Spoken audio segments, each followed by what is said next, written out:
And you know, this is a battle, it really is a battle between globalism and Irish patriotism, and we need to remember who we are, and we need to remember that this isn't just about us.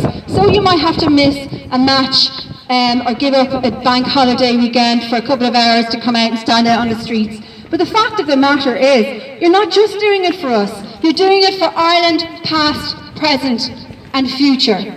So it's up to you. I mean, we can't do it by ourselves, you know. Our greatest weapon to fight this back is each other. And we have to get out on the streets, stand together, and, you know, run the risk. Okay, you're going to be called names. Okay, you might lose some friends. But you are doing this for the best intention. There is no, we're talking about saving our heritage, our country, who we are. You know, our heroes died for this country, and are we just going to stand by and let it happen? So I certainly won't anyway. But so I was saying it's a battle between good and evil, and because of that, John has very kindly is going to lead the rosary. So we'll say a few prayers. And I know people are saying rosary. Why are you doing that? But you know, this Google Gulag monstrosity of a cold, soulless corporation, they are the ones. We are bringing our Irish culture and heritage to their door, and this is a very poignant and symbolic representation of who we are, and we have to remember that. So that John is going to do that. But first, we're very, very lucky to have Gemma O'Doherty here, and I'd like to thank Gemma for all the fantastic work that she's doing. She certainly brought it to my attention and my awareness, and I praise her, as I know all of you do, for her courage and conviction, and for helping us to become empowered with the knowledge that we wouldn't otherwise know about. So Gemma's going to hopefully going to say a few words first. So thanks a million. Very good.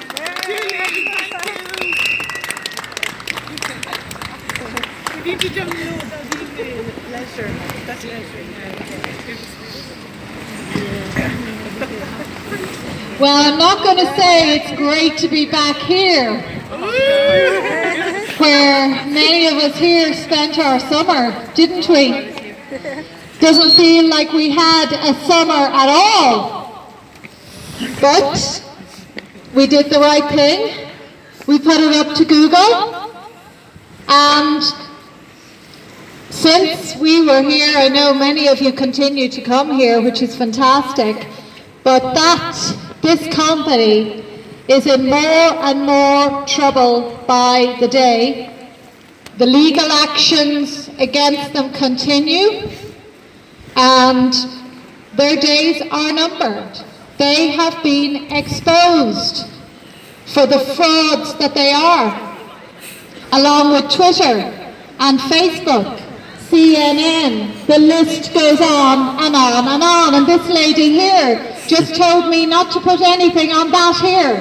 This is how tyrannical these people are. They've lost all sense of reason.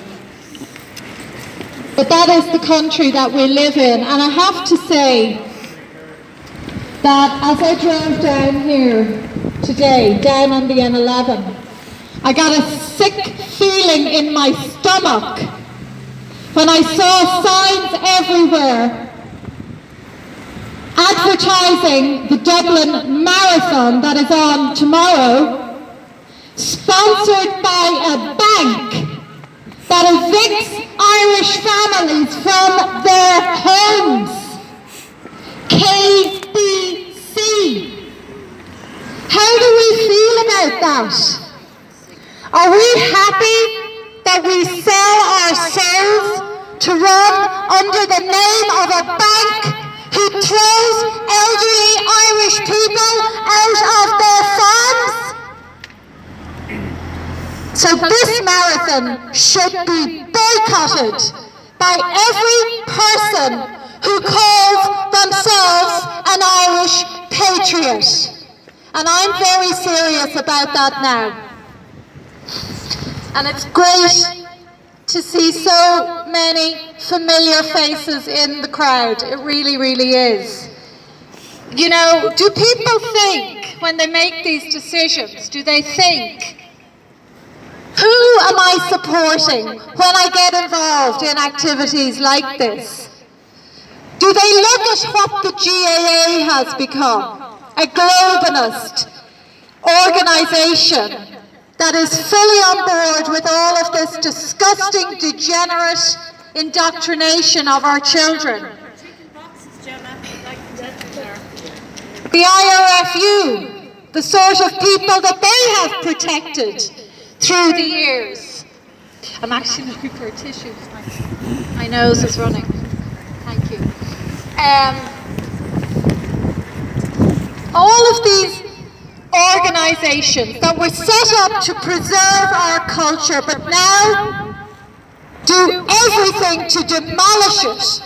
And you are right, Julie, that those people who say, I had something more important to do today, there is nothing more important that you can be doing today, tomorrow, next week, next month, than defending this country.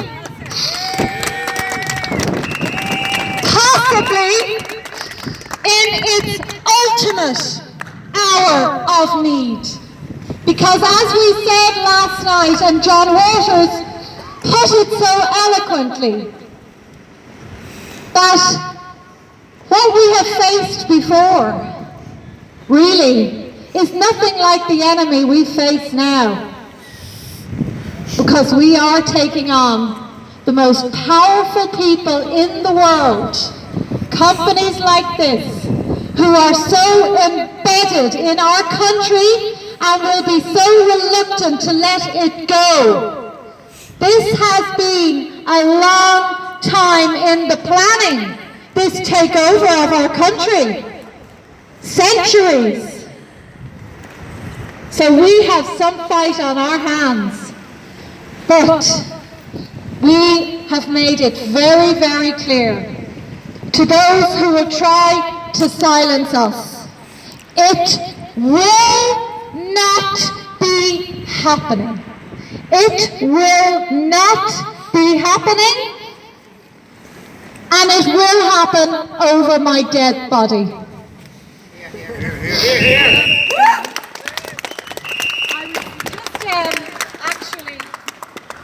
I was sent a tweet there, and you know that, obviously this whole hate speech thing has intensified over the last few months. And I have been pointing out the hypocrisies of multiculturalism.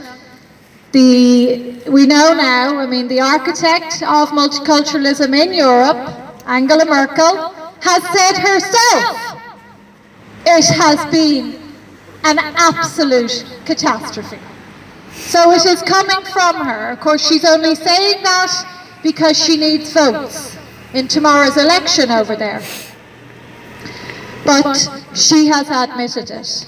And I have been increasingly outspoken, obviously, in the course of the last few months, as I see all around me how they are trying to throw this failed ideology into our country at every opportunity. So the powers that shouldn't be, they have their poster boys and girls. We know who they are, don't we? I could name a few, but I won't embarrass them. But if you look into their backgrounds, you'll find that most of them are actors. Imagine that. And one of them has emerged in the last few days. A young man by the name of Brandon Arai, I think his name is, and he has been attacking and slandering and libeling me on Twitter, which I've become used to. But this young man had a meeting with Charlie Flanagan the other day, you might have seen, when Charlie Flanagan came out spending your taxes, probably costing you tens of thousands of euros, to have one of his treasonous press events where he stood with the anti-Irish globalist Transport for Ireland Dublin Bus Company with an array of visitors who have become bus drivers and various other employees for that firm. And he had this, to tell us that our speech was going to be limited.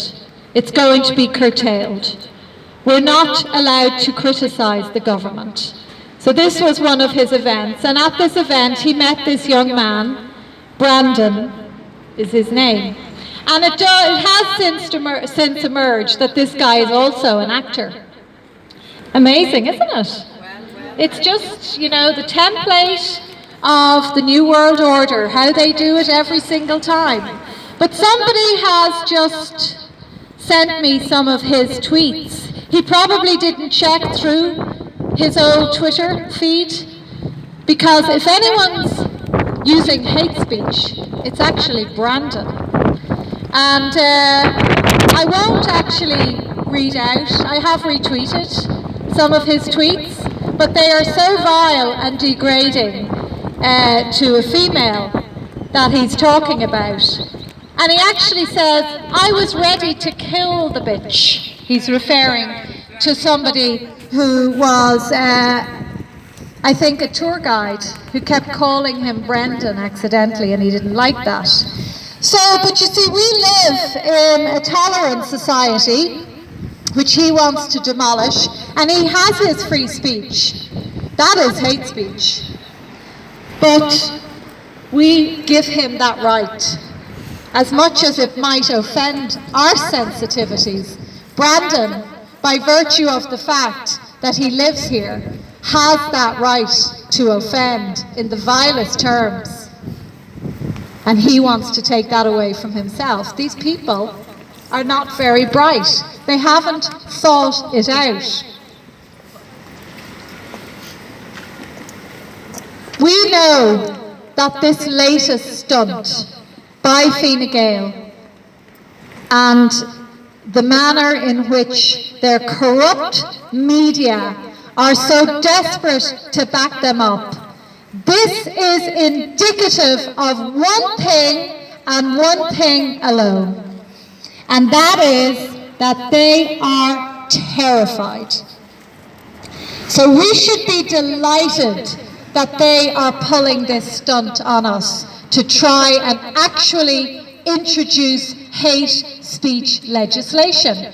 We should see this as a huge success, a massive success, that they are so terrified of what we are saying because we speak the truth, that is why they want to silence us. And that is the only reason.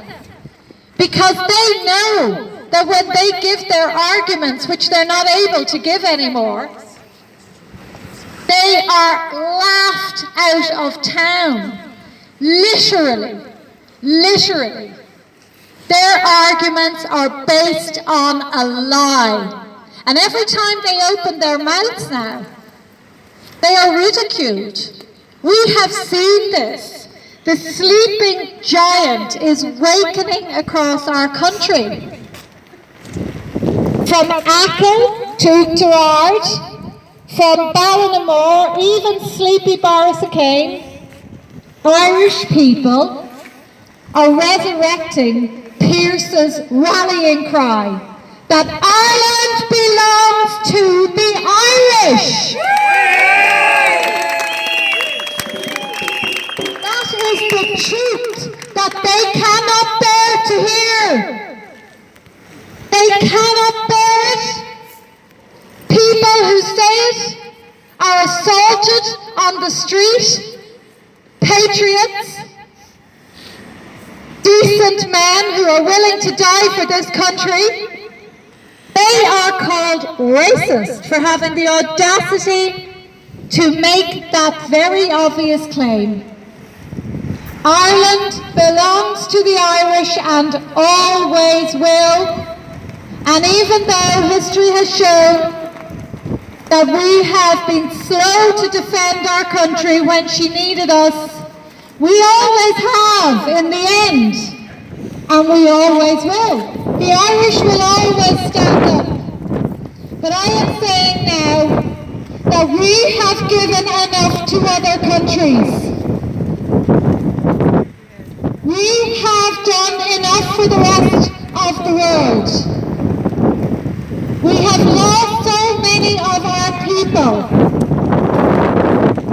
So many souls have died for the freedoms that we were supposed to protect, the freedoms that we took for granted, and now the freedoms that we must defend to the death before we lose them forever. And we will lose them forever. We will lose them forever.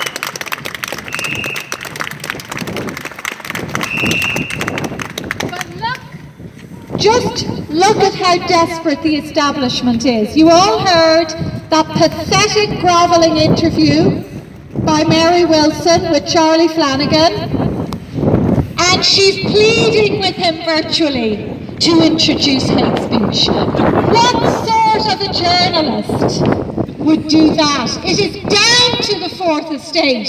It is down to the press to defend speech. Because without speech, we end up with blood on our streets. And I'm going to read you a quote by Lenin, which is very interesting, and it explains the mindset of Charlie Flanagan and Varadkar at the moment. Hold on a minute.